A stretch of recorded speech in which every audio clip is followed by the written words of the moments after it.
ನಮಸ್ತೆ.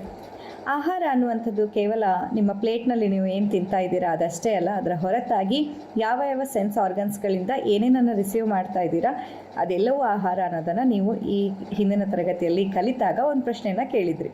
ಹಾಗಿದ್ರೆ ಆಸ್ಪತ್ರೆಗೆ ಹೋದಾಗ, ಅದರಲ್ಲಿಯೂ ತುಂಬ ದಾರುಣ ಸ್ಥಿತಿಯಲ್ಲಿರುವಂತಹ ಬೇರೆ ಬೇರೆ ರೋಗಿಗಳನ್ನು ನೋಡಿದಾಗ, ಅಂತಹ ಒಂದು ಸನ್ನಿವೇಶದಲ್ಲಿ ನಮ್ಮನ್ನು ನಾವು ಹೇಗೆ ಕಾಪಾಡಿಕೊಳ್ಳುವಂಥದ್ದು, ಅಥವಾ ಆ ಸನ್ನಿವೇಶ ಕೂಡ ನಮ್ಮಲ್ಲಿ ಕೆಲವೊಂದು ಎನರ್ಜಿ ಇಂಬ್ಯಾಲೆನ್ಸನ್ನು ಮಾಡಲಿಕ್ಕೆ ಸಾಧ್ಯವ, ನಮಗೆ ತೊಂದರೆಯನ್ನು ಕೊಡಲಿಕ್ಕೆ ಸಾಧ್ಯವ, ಅಥವಾ ಈಗ ದೃಷ್ಟಿ ಅಂದರೆ ನನಗೇನು ಭಯನೇ ಇಲ್ಲ, ಅಥವಾ ನಂಗೆ ಅದ್ರ ಬಗ್ಗೆ ಯೋಚನೆ ಇಲ್ಲ, ನಮಗೆ ನಂಬಿಕೆ ಇಲ್ಲ, ಅಂಥವರಿಗೂ ಇದರ ಸಮಸ್ಯೆ ಆಗಬಹುದಾ, ಅಥವಾ ಅದು ಮನಸ್ಸಿನಲ್ಲಿ ಅಳುಕಿದ್ದರೆ ಮಾತ್ರ ಸಾಧ್ಯವ ಅನ್ನುವಂಥ ಪ್ರಶ್ನೆ.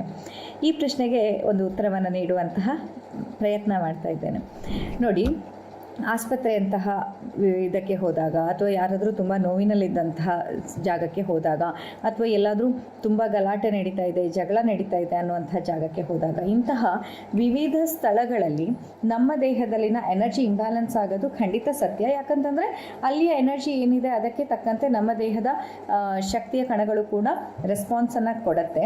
ಆದರೆ ಈ ದೃಷ್ಟಿ ಅನ್ನುವಂಥದ್ದು, ಅಥವಾ ಆ ನೆಗೆಟಿವಿಟಿ ನನಗೂ ಬಂದುಬಿಡತ್ತೆ ಅನ್ನುವಂಥದ್ದು ಅಳುಕಿದ್ದವರಿಗೆ ಮಾತ್ರ ಸಿಗತ್ತಾ ಅನ್ನೋದಕ್ಕೆ ತುಂಬ ಅದ್ಭುತವಾದ ಈ ಪ್ರಶ್ನೆ ನೀವು ಕೇಳಿದ್ದೀರಾ.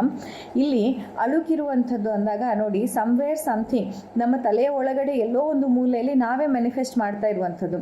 ಈಗಾಗಲೇ ಹೇಳಿದಂತೆ ಯದ್ಭಾವಂ ತದ್ಭವತಿ ಅಂದಂತೆ ನನ್ನ ತಲೆಯಲ್ಲಿ ಅಳುಕಿದ್ದಾಗ, ಈಗ ಉದಾಹರಣೆಗೆ ಹೇಳೋದಾದರೆ, ಓಹೋ ನನಗೂ ಇವ್ರ ಥರ ಆಗಿಬಿಡ್ಬಹುದಾ, ಅಥವಾ ಇವರೇನೋ ಒಂಥರ ನನ್ನನ್ನು ನೋಡ್ತಿದ್ದಾರೆ, ಇವರಿಂದ ನನಗೇನಾದರೂ ಕೆಟ್ಟದಾಗಬಹುದಾ, ಇವರೇನೋ ನನಗೆ ಮಾಟ ಮಂತ್ರ ಮಾಡಿಸಿರ್ಬೋದಾ, ಅಥವಾ ಇವ್ರು ನನಗೇನಾದರೂ ಮದ್ದು ಹಾಕಿರ್ಬಹುದಾ, ಈ ಥರದ ಯೋಚನೆ ನಿಮ್ಮ ತಲೆಯಲ್ಲಿ ಬಂದಾಗ ನಿಮ್ಮ ತಲೆ ಅದನ್ನೇ ಪ್ರೊಸೆಸ್ ಮಾಡುತ್ತೆ. ಅಂದರೆ ಒಂದು ಮದ್ದು ಹಾಕಿದಾಗ ಏನೇನು ನಿಮ್ಮ ದೇಹದಲ್ಲಿ ಸಮಸ್ಯೆಗಳು ಉಂಟಾಗಬೇಕೋ ಆ ಎಲ್ಲ ಸಮಸ್ಯೆಗಳನ್ನು ನಿಮ್ಮ ಯೋಚನೆಯಲ್ಲಿ ಉತ್ಪತ್ತಿ ಮಾಡುತ್ತೆ. ಎಷ್ಟೊಂದು ಸತಿ ದೃಷ್ಟಿ ಅನ್ನುವಂಥದ್ದು ಅವರ ಕೆಟ್ಟ ದೃಷ್ಟಿ ಅನ್ನೋಕ್ಕಿಂತ ಅವರ ದೃಷ್ಟಿಯ ಬಗ್ಗೆ ನಿಮಗಿರುವಂಥ ಯೋಚನೆಯೂ ಆಗಿರುತ್ತೆ. ಇದು ತುಂಬ ಮುಖ್ಯವಾದಂಥ ಅಂಶ.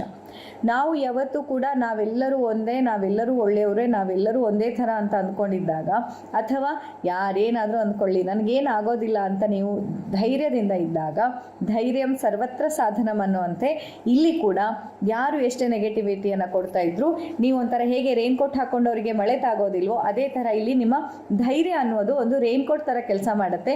ಯಾರೇನು ದೃಷ್ಟಿ ಹಾಕ್ಕೊಂಡ್ರು ಅದು ಅಲ್ಲಿಂದ ಅಲ್ಲಿಗೆ ಹೊರಗೆ ನಿರಾಕರಿಸಲ್ಪಡುತ್ತೆ, ಬಿಟ್ಟರೆ ನಿಮ್ಮೊಳಗೆ ಅದು ಎಂಟ್ರಿಯನ್ನು ಪಡ್ಕೊಳ್ಳೋದಿಲ್ಲ.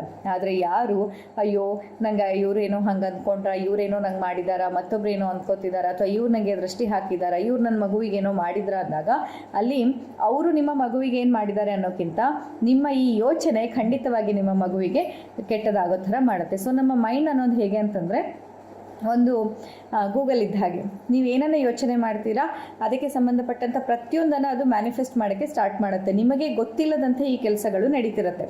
ಎಷ್ಟೊಂದು ಸತಿ ನಾವು ಒಂಚೂರು ಸಣ್ಣ ಪ್ರಾಬ್ಲಮ್ ಬಂದದೆ, ಓ ಇದು ಕ್ಯಾನ್ಸರ್ ಇರಬಹುದಾ ಅಂದಾಗ ನಿಮಗೆ ಅರಿವಿಲ್ಲದೆ ನಿಮ್ಮ ದೇಹ ಕ್ಯಾನ್ಸರನ್ನು ಉತ್ಪತ್ತಿ ಮಾಡುವ ಕೆಲಸ ಶುರು ಹಾಕ್ಕೊಂಡ್ಬಿಡುತ್ತೆ.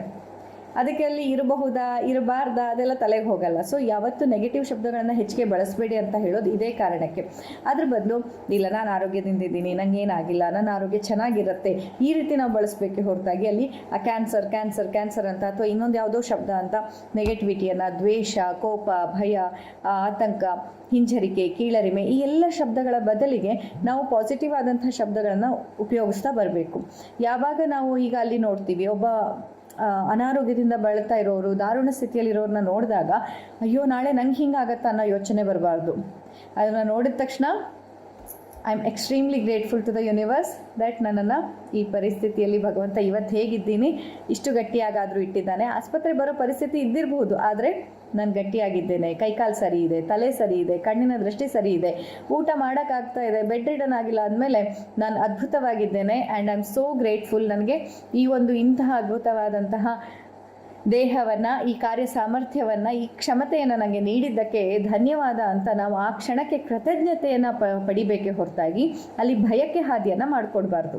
ಅದೇ ಏನಾದರೂ ಆ ಸನ್ನಿವೇಶವನ್ನು ನೋಡಿ ನೀವು ಭಯಕ್ಕೆ ಹಾದಿ ಮಾಡಿಕೊಟ್ಟಲ್ಲಿ ಆ ಭಯವೇ ನಿಮ್ಮಲ್ಲಿ ಹಲವಾರು ರೀತಿಯ ಕೆಮಿಕಲ್ಸನ್ನು ಒಳಗಡೆಯಿಂದ ಸೆಕ್ರೇಟ್ ಮಾಡುತ್ತೆ. ಆ್ಯಂಡ್ ಆ ಕೆಮಿಕಲ್ಗಳು ನೀವು ಹೊರಗಡೆ ಜಂಕ್ ತಿಂದರೆ ಎಷ್ಟು ಕೆಟ್ಟದ್ದೋ ಅದೇ ರೀತಿ ಈ ಯೋಚನೆಗಳು ಕ್ರಿಯೇಟ್ ಮಾಡೋದು ಕೂಡ ತುಂಬ ದೊಡ್ಡ ಜಂಕ್ ಫುಡ್ ಆಗಿರುತ್ತೆ. ಆ ಹೊರಗಡೆ ಸಿಗುವ ಸ್ಟ್ರೀಟ್ ಫುಡ್ಡಲ್ಲಿ ಏನು ಕೆಮಿಕಲ್ಸ್ ಇರುತ್ತೆ ಅದಕ್ಕಿಂತ ಹೆಚ್ಚಿನ ಹಾನಿಕಾರಕ ಕೆಮಿಕಲ್ಸ್ಗಳನ್ನು ನಿಮ್ಮ ಈ ಥಾಟ್ ಪ್ರೊಸೆಸ್ ಅನ್ನೋದು ಉತ್ಪತ್ತಿ ಮಾಡ್ತಾ ಇರುತ್ತೆ. ಹಾಗಾಗಿ ದಯವಿಟ್ಟು ಸಾಧ್ಯವಾದಷ್ಟು ಮಟ್ಟಿಗೆ ಎಲ್ಲರೂ ಕೂಡ ನಿಮ್ಮ ಭಾವನೆಗಳನ್ನು ಒಮ್ಮೆ ರೀಫಿಲ್ಟರ್ ಮಾಡ್ತಾ ಬನ್ನಿ. ಆದಷ್ಟು ಎಲ್ಲ ಶಬ್ದಗಳನ್ನು ನೆಗೆಟಿವ್ ಶಬ್ದದ ಬದಲು ಪಾಸಿಟಿವ್ ಶಬ್ದವನ್ನು ಬಳಸ್ತಾ ಬನ್ನಿ. ಎಲ್ಲೆಲ್ಲಿ ಅಯ್ಯೋ ನಂಗೆ ಭಯ ಆಗ್ತಿದೆ ಅಂತ ಅನಿಸ್ತಿದೆಯಾ, ದಯವಿಟ್ಟು ಅಲ್ಲಿ ಭಯ ಆಗ್ತಿದೆ ಅನ್ನೋ ಶಬ್ದದ ಬದಲು ನನಗೆ ಯಾಕೋ ಸ್ವಲ್ಪ ಧೈರ್ಯ ಕಮ್ಮಿ ಅನ್ನಿಸ್ತಾ ಇದೆಯಲ್ಲ ಅನ್ನಿ. ಅವಾಗೇನಾಗುತ್ತೆ, ನಿಮ್ಮ ತಲೆಗೆ ಹೋಗುವಂಥದ್ದು ಭಾವ ಧೈರ್ಯ ಧೈರ್ಯ ಧೈರ್ಯ ಅನ್ನುವಂಥದ್ದೇ ಹೋಗುತ್ತೆ. ಆಗ ನಮ್ಮ ದೇಹ ಸಂಪೂರ್ಣವಾಗಿ ಅದನ್ನು ಹೆಚ್ಚಿಸ್ಕೊಳ್ಳುತ್ತೆ. ಅಥವಾ ಎಲ್ಲೋ ಒಂದು ಕಡೆ ನನಗಿದಷ್ಟು ಚೆನ್ನಾಗಿ ಬರಲ್ಲ ಅನಿಸುತ್ತೆ, ನಾನು ಒಳ್ಳೆ ರೀತಿಲಿ ಇದನ್ನ ಮಾಡೋಕ್ಕಾಗೋದಿಲ್ಲ, ನನಗೆ ಆಗೋದಿಲ್ಲ ಅಂತ ಇದ್ರ ಬದಲು ನಾನು ನನ್ನ ಹತ್ರ ಆದಷ್ಟು ಬೆಸ್ಟ್ ಅಂತೂ ಮಾಡ್ತೀನಿ, ಆಮೇಲೆ ನಿಮ್ಮಿಷ್ಟ. ಈ ಥರದಲ್ಲಿ ನಾವು ಪ್ರತಿಯೊಂದನ್ನು ಪಾಸಿಟಿವ್ ಆಗಿ ಹೇಳ್ತಾ ಬರಬೇಕು. ಎಲ್ಲೆಲ್ಲಿ ನನಗೆ ಇವರಿಗೆ ನಾನು ಕಂಡ್ರೆ ಸಿಟ್ಟಪ್ಪ ಅಂತ ಹೇಳೋ ಬದಲಿಗೆ ಇವರಿಗೆ ನನ್ನನ್ನು ಕಂಡ್ರೆ ಪ್ರೀತಿ ಸ್ವಲ್ಪ ಕಮ್ಮಿ ಅಂತ ಹೇಳಬೇಕು. ಅಂದರೆ ಎಲ್ಲ ಶಬ್ದಗಳಲ್ಲಿ ಕೂಡ ಪಾಸಿಟಿವಿಟಿಯನ್ನು ತುಂಬಿಸ್ತಾ ಬನ್ನಿ ಎಲ್ಲೆಲ್ಲಿ ಸಾಧ್ಯವೋ ಅಲ್ಲಲ್ಲಿ. ಅಥವಾ ಈ ಮಕ್ಕಳನ್ನು ನೋಡಿದಾಗ ಇವರು ಒಮ್ಮೊಮ್ಮೆ ಮಾಡ್ತಾರಲ್ಲ, ನಂಗೆ ತಡ್ಕೊಳಕ್ಕಾಗಲ್ಲ, ಕಿರ್ಚಾಡ್ಬಿಡ್ತೀನಿ ಅನ್ನೋ ಬದಲು ನಂಗೆ ಒಂದೊಂದ್ಸತಿ ತಾಳ್ಮೆ ಕಳ್ಕೊಂಡು ಬಿಡ್ತೀನಿ, ಯಾಕೋ ಸಹನೆನೇ ಕಮ್ಮಿ ಆಗಿದೆ, ತಾಳ್ಮೆ ಸಾಕಾಗ್ತಿಲ್ಲ, ಈ ರೀತಿಯಾಗಿ ಹೇಳಿ. ಅಲ್ಲಿ ತಾಳ್ಮೆ ಸಹನೆ ಅನ್ನುವಂಥ ಶಬ್ದ ಬರಬೇಕೇ ಹೊರತು ಕಿರ್ಚಾಟ, ಅರ್ಚಾಟ, ಸಿಟ್ಟು, ಕೋಪ ಅನ್ನುವಂಥ ಶಬ್ದ ಬರಬಾರ್ದು. ಹೀಗೆ ಸಾಧ್ಯವಾದಷ್ಟು ಮಟ್ಟಿಗೆ ನಾವು ನಮ್ಮನ್ನು ಪಾಸಿಟಿವ್ ಶಬ್ದಗಳೊಟ್ಟಿಗೆ ಜೋಡಿಸ್ತಾ ಬಂದಾಗ ನಮಗೆ ಗೊತ್ತಿಲ್ಲದಂತೆ ಯದ್ಭಾವಂ ತದ್ಭವತಿ ಅನ್ನಂತೆ ನಮ್ಮೊಳಗಿನ ಭಾವ ನಮ್ಮಲ್ಲಿ ಆ ಎಲ್ಲ ಪಾಸಿಟಿವಿಟಿಯನ್ನು ಹುಟ್ಟಿಸ್ತಾ ಬರುತ್ತೆ. ಆ್ಯಂಡ್ ಆ ಪಾಸಿಟಿವಿಟಿ ನಮಗೆ ಶಕ್ತಿಯನ್ನು ಕೊಡುತ್ತೆ, ನಮಗೆ ರಕ್ಷಣೆಯನ್ನು ಕೊಡುತ್ತೆ, ಒಂದು ರಕ್ಷಾ ಕವಚದ ಥರದಲ್ಲಿ ಕೆಲಸ ಮಾಡುತ್ತೆ. ಆಗ ನಾವು ಎಲ್ಲೇ ಹೋದರೂ, ಈವನ್ ಎಲ್ಲರೂ ಪೂರ್ತಿ ಸುತ್ತ ನೆಗೆಟಿವ್ ಇರುವಂಥ ಜನರೇ ಇದ್ದರೂ ಕೂಡ ನಾವು ನಮ್ಮ ರಕ್ಷಾ ಕವಚದೊಟ್ಟಿಗೆ ನಾವಲ್ಲಿ ಹೋಗಿ ಬಂದಾಗ ನಮಗೇನು ತೊಂದರೆ ಆಗದೆ, ಹಾನಿ ಆಗದೆ ನಾವು ಸುರಕ್ಷಿತವಾಗಿ ಇರೋಕ್ಕೆ ಸಾಧ್ಯ ಆಗುತ್ತೆ.